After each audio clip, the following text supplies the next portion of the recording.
दोस्तों, यह कहानी है एक मूर्तिकार की। वह काफ़ी खूबसूरत मूर्तियाँ बनाया करता था और इस काम से वह अच्छा खासा पैसा कमा लेता था। उसे एक बेटा हुआ। उस बच्चे ने बचपन से ही मूर्तियाँ बनानी शुरू कर दी। बेटा भी बहुत अच्छी मूर्तियाँ बनाया करता था और बाप अपने बेटे की कामयाबी पर खुश होता था। लेकिन हर बार बेटे की मूर्तियों में कोई ना कोई कमी निकाल दिया करता था। वह कहता था, बहुत अच्छा किया है, लेकिन अगली बार इस कमी को दूर करने की कोशिश करना। बेटा भी कोई शिकायत नहीं करता था। वह अपने बाप की सलाह पर अमल करते हुए अपनी मूर्तियों को और बेहतर करता था।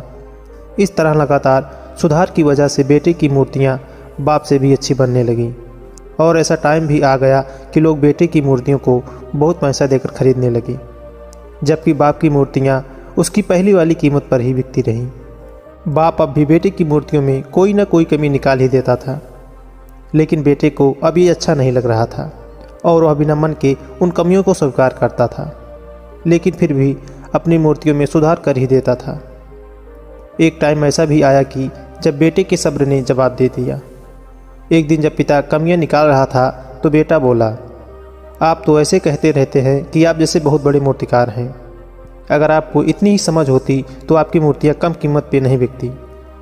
मुझे नहीं लगता कि आपकी सलाह लेने की मुझे ज़रूरत है। मेरी मूर्तियाँ परफेक्ट हैं।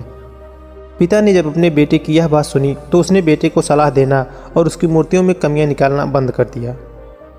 कुछ महीना तो वह लड़का खुश रहा, लेकिन फिर उसने नोटिस किया कि लोग अब उसकी मूर्तियों की उतनी तारीफ नहीं करते जितनी पहले किया करते थे और उसकी मूर्तियों के दाम बढ़ना भी बंद हो गए। शुरू में तो बेटे को कुछ समझ नहीं आया। एक दिन वह अपने बाप के पास गया और उन्हें समस्या के बारे में बताया।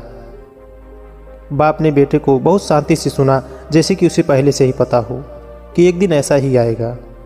बेटे ने भी इस बात को नोटिस किया और उसने पूछा, क्या आप जानते थे कि ऐसा होने वाला है? बाप ने कहा, हाँ, क्योंकि आज से कई साल पहले मैं भी इस हालात से गुजरा था। बेटे ने सवाल किया, तो फिर आपने मुझे समझाया क्यों नहीं? बाप ने जवाब दिया, क्योंकि तुम समझना नहीं चाहते थे। मैं जानता हूँ कि तुम्हारी जितनी अच्छी मूर्तियाँ मैं नहीं बनाता।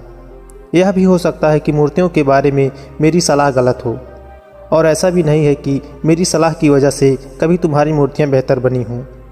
लेकिन जब मैं तुम्हारी मूर्तियों में कमियाँ देखता था तब तुम अपनी बनाई मूर्तियों से संतुष्ट नहीं होते थे और तुम खुद को बेहतर करने की कोशिश करते थे, और वही बेहतर होने की कोशिश तुम्हारी कामयाबी का कारण थी।